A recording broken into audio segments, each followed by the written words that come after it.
videos about talking about the history of money, we are finally going into Bitcoin. So let's get into it. But before I start, do your boy a little favor, smash that like button, leave a comment down in the comment section down below, whether now or during the video or after the video, whichever you feel like doing to, help out the YouTube algorithm. After decades of reckless spending and debt accumulation, it's about time that governments around the world adjust their policies back into sound money ones. And this is where Bitcoin comes into play. And I'm sure you're wondering, how exactly does this digital currency help economies on the road back to growth and stability?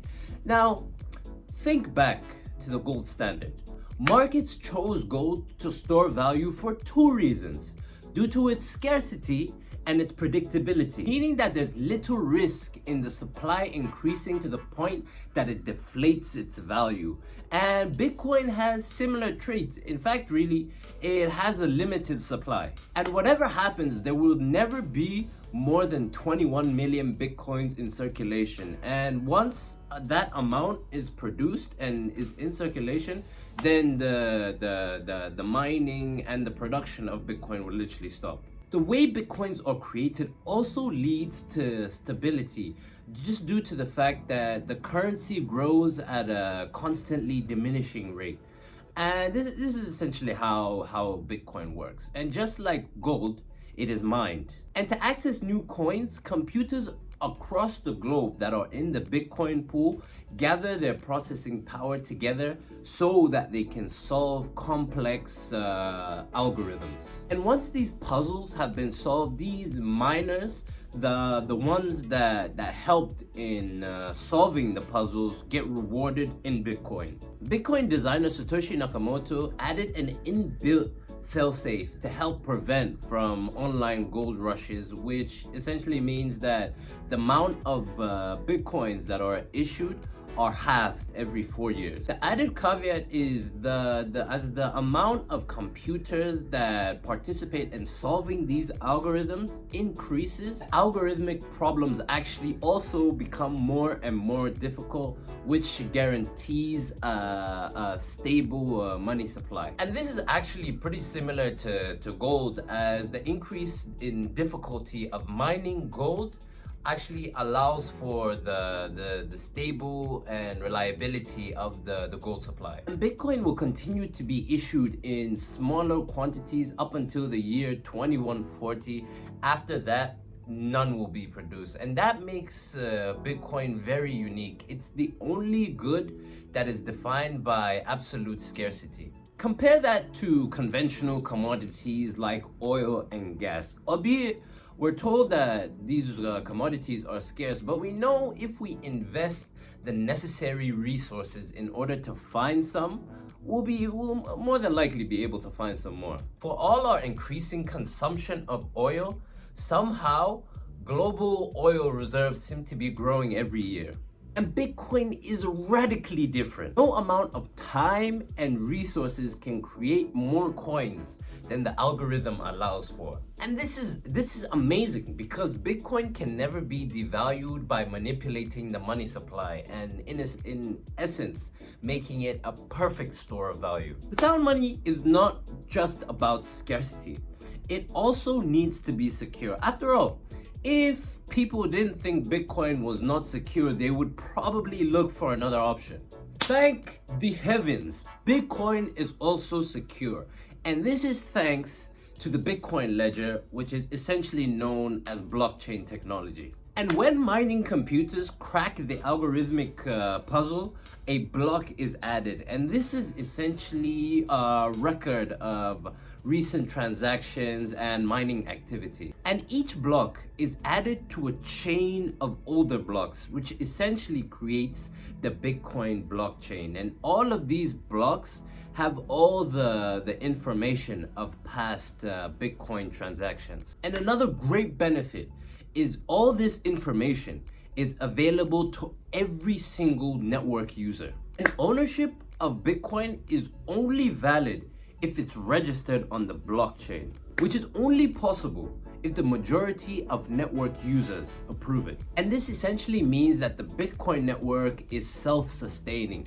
There's no need for a central authority to oversee transactions. In terms of security, it actually means that it's easier to verify a transaction as opposed to cheating. And that is because it takes a lot of processing power in order for fraudsters to add an invalidated block to the blockchain. Thanks to the one and only Satoshi Nakamoto's failsafe, it'll become even harder and harder as Bitcoin gains in popularity. On the other side of this, verifying new blocks literally takes barely any energy. Majority of nodes can simply just refuse a suspect block without putting any dent in the processing power. It's an effective failsafe because it stacks the odds against cheats. Even if a user decided to use an immense amount of processing power in order to put a fraudulent block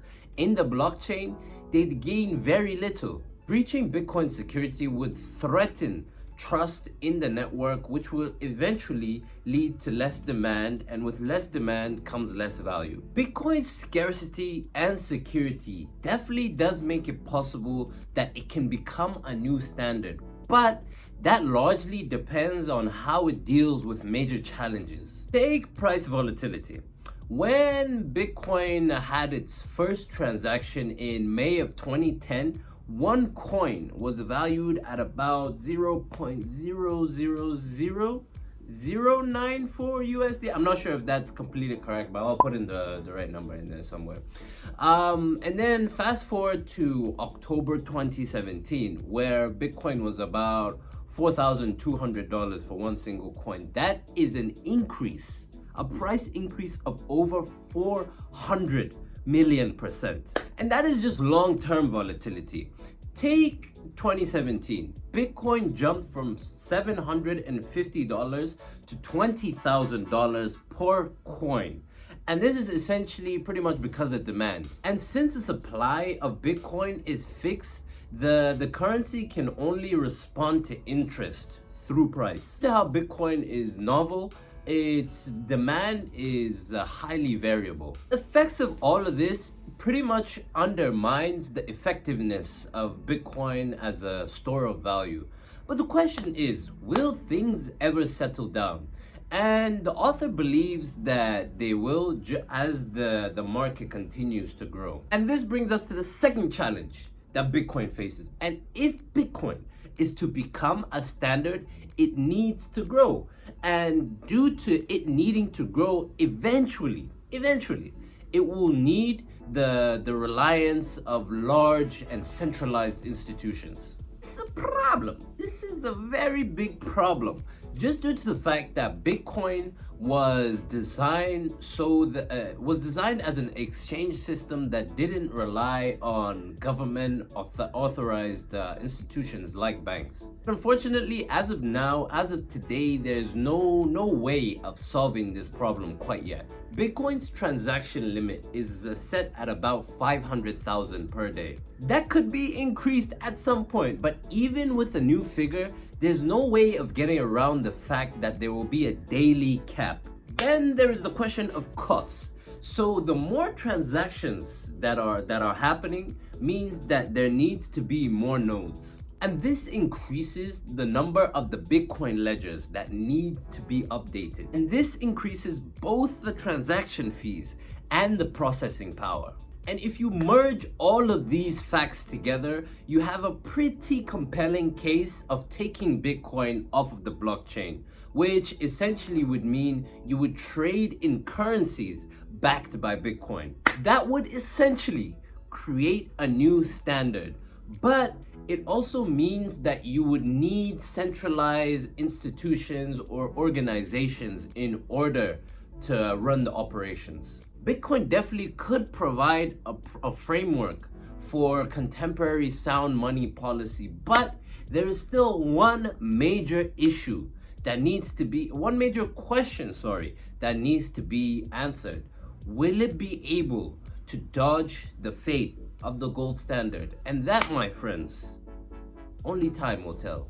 And with that Bitcoin knowledge, baby, that is all. This is the last in the trilogy. And yeah, definitely, because I'm a fanatic. I am a Bitcoin enthusiast. I love it. I love anything that is introduced into society and systems that, you know, that shakes it up, you know. So I am all for it. Positives are amazing, but with everything, even especially probably new technologies, there are definitely another side to the coin that we need to look at and assess and analyze properly. So yeah, I'm gonna definitely be making some more videos on the blockchains, cryptocurrencies, NFTs, web 3.0s, all of that in the future. This is a little taste. If you got any value with this, you know, that like button, baby, that like button, you know, comment down in the comment section down below, you know, let me know your thoughts. And yeah, until next time.